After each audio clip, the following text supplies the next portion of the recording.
This ABC 15 Flash Briefing is sponsored by Sanderson Ford. Straight up. I'm NOHELANI GRAF, tracking your top stories in this ABC 15 update on this Mother's Day. It is a big weekend for Arizona and a big week ahead. We are one of dozens of states getting ready to loosen stay-at-home restrictions. Tomorrow, Monday, restaurants are able to open for dine-in service on a voluntary basis with social distancing guidelines in place. Over the past 2 days, salons, barbershops, and some retail stores have also been able to open. The only thing still officially closed, pools and gyms. The big hurdle, though, to getting life back to normal, widespread testing. More than 30 sites across Arizona taking part in week 2 of what the state calls BLITZ testing.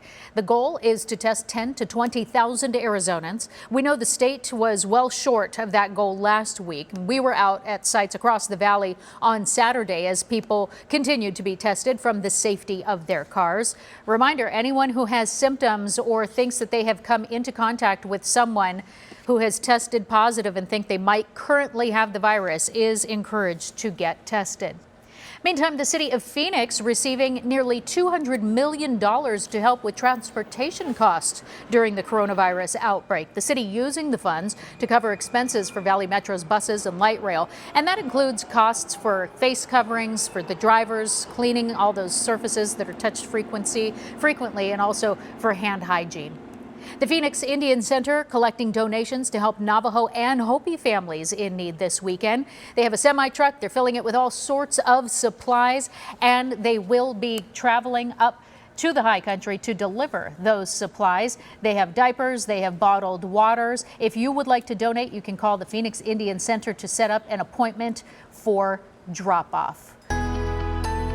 Tracking your most accurate forecast on this Mother's Day, we are going to continue to see some isolated showers that will finally clear out of the valley by about mid-morning, 10 a.m. Then we'll have dry conditions in the valley before storms start to spark up around noon to our southeast and off to our north around the rim. Those isolated storm chances return to the valley around 3 o'clock, and between 3 and 6 o'clock is when we could see some isolated pockets of rain and heavy downpours possible, mostly in the southeastern portions of the valley. And then here's what we look out like hour by hour for your Mother's Day. In the 80s for much of the morning hours. We're in the 90s by 11 and staying there through the middle of the afternoon, topping out in the upper 90s today across the valley. A few triple digits in Goodyear, Levine, and Chandler, as well as Maricopa, but everybody else in the upper 90s. Breezes stick around for Monday and Tuesday as temperatures continue to trend down into the low 90s by midweek.